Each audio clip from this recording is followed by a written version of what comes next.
Welcome to Sarah's Excel tutorials. Today we're going to be talking about budgeting, and this is something that I've set up so that you would only have to update it once a week. So we're going to start from a Monday each week. If we look at the date, that's going to be the 13th of August 2018.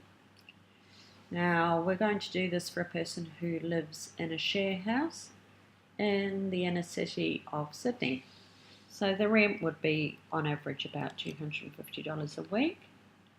They might spend about $100 on groceries.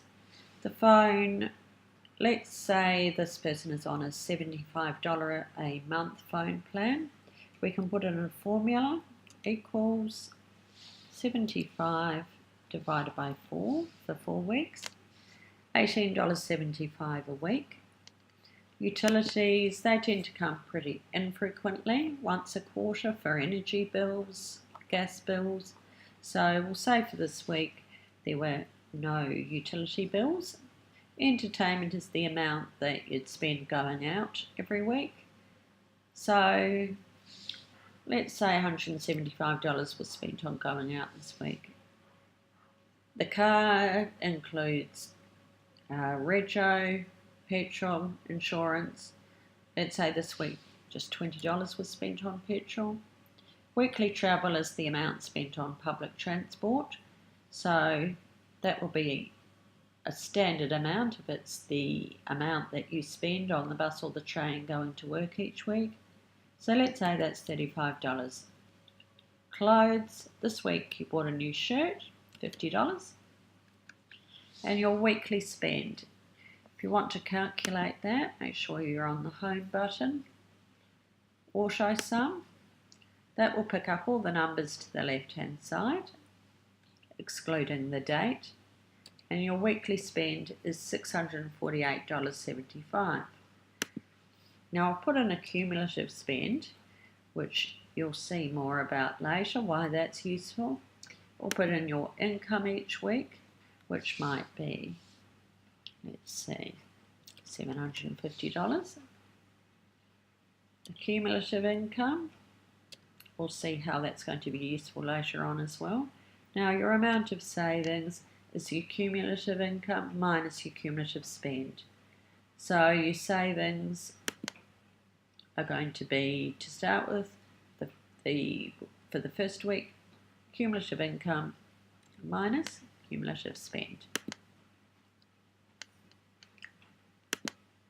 To keep the spreadsheet going each week, we don't have to type in the actual date, we can put a formula in. So whenever you can put a formula in, I'd suggest you do it. It just makes it a lot easier and quicker to update the spreadsheet. So I'll put in equals for a formula. So it's equals the day before, the week before, plus 7 days. Enter. Now we can get that black cross and drag that down. The rent is always going to be the same, so we can drag that down as well.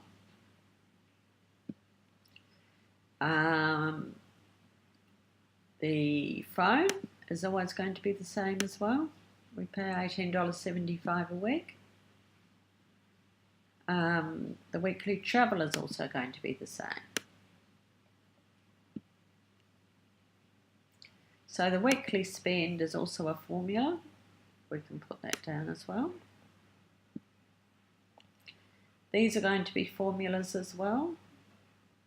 So the cumulative spend is just going to be equals that plus what we've spent this week. And because that's a formula, we can drag that down as well. The income is going to be the same every week, so we can drag that down. The cumulative income is going to be the income for last week plus the income for this week. and that will continue to increase as we start putting in our figures. The savings is also a formula which we don't actually need to touch because it's the cumulative amount of income minus the cumulative spend. So we can drag that down as well. Now let's just put a border on this.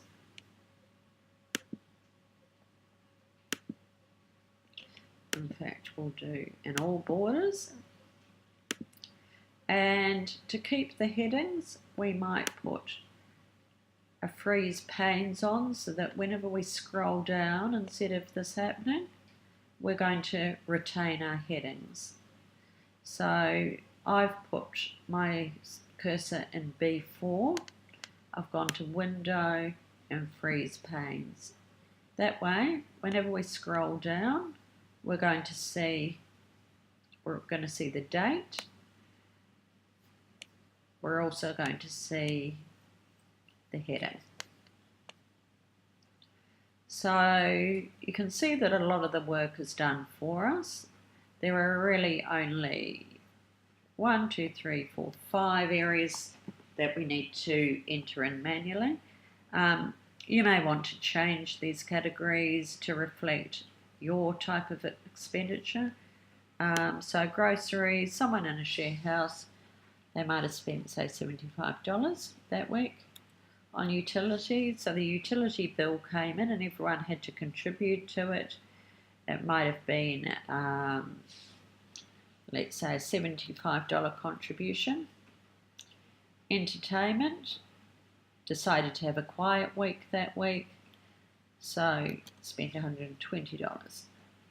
Car and petrol, let's say you needed some new tyres that week, so 1 new tyre, and you had a bit of petrol left over from last week, so you only put $10 in.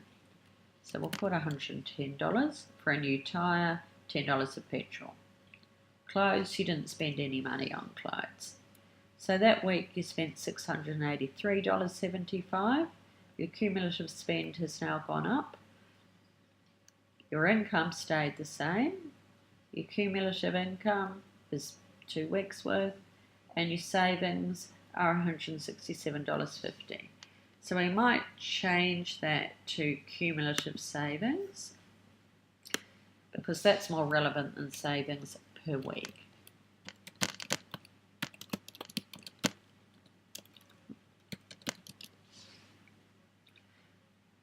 So again, we go to cumulative income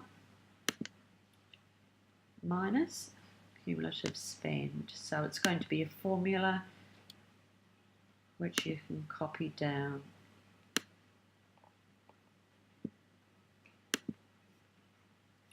So you can see that where you're spending money, where you can save, and when you think you're going to be able to reach your savings goal. So if we fill in a few more figures, groceries $40, utilities $0, entertainment $220, car and petrol, let's say you spend $50, clothes $0. So your cumulative savings have now gone up to $303. Groceries $80, utilities $0, entertainment $140, car and petrol. Okay, your rego's due in a month, so you've got $530 savings, and you know that your car rego is going to cost probably about $1,000 for the green slip and the rego itself and the pink slip.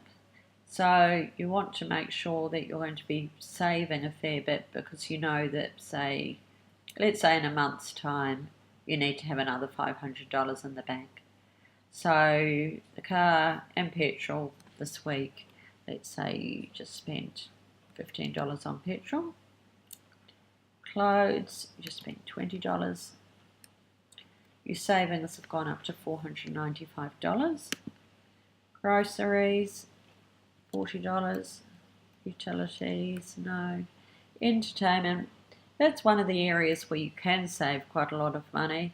So let's just say you only spent $50 on entertainment that week, because you know that you have to really up your savings to be able to afford the rego.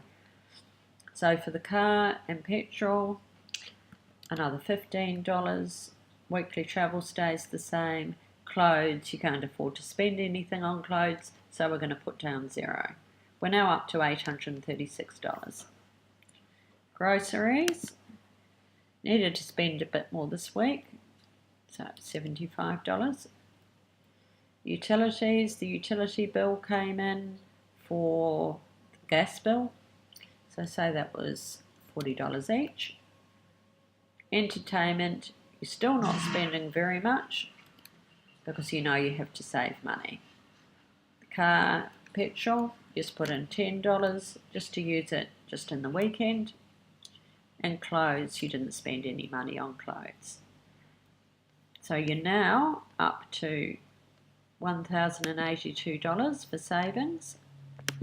Groceries, $30. You decided to eat out quite a bit this week, just takeaways maybe. Utilities, nothing. Entertainment, so that's going to be quite high this week compared to last week. So we might just put $140 down, which really would just represent, say, takeaways for a lot of the week. Car and petrol, spent $20 on petrol. And clothes, again, you can't really spend money on clothes until you've got reasonable savings. So now you've got a total of $1,338 in savings, and you know that your rego bill is due, the car's up to be renewed, so you've now got enough money to pay for that.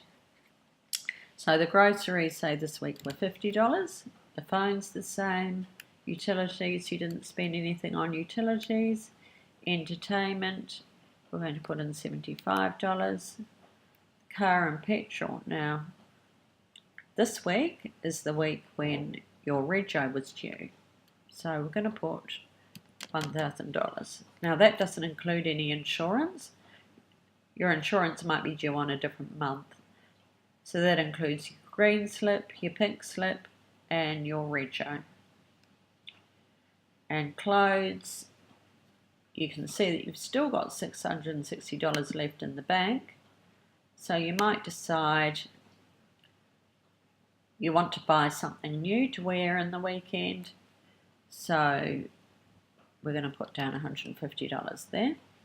So you've still got $510 in savings. So basically that's a bit of an introduction to budgeting. I'll do an updated one on my next tutorial. Hope to see you then.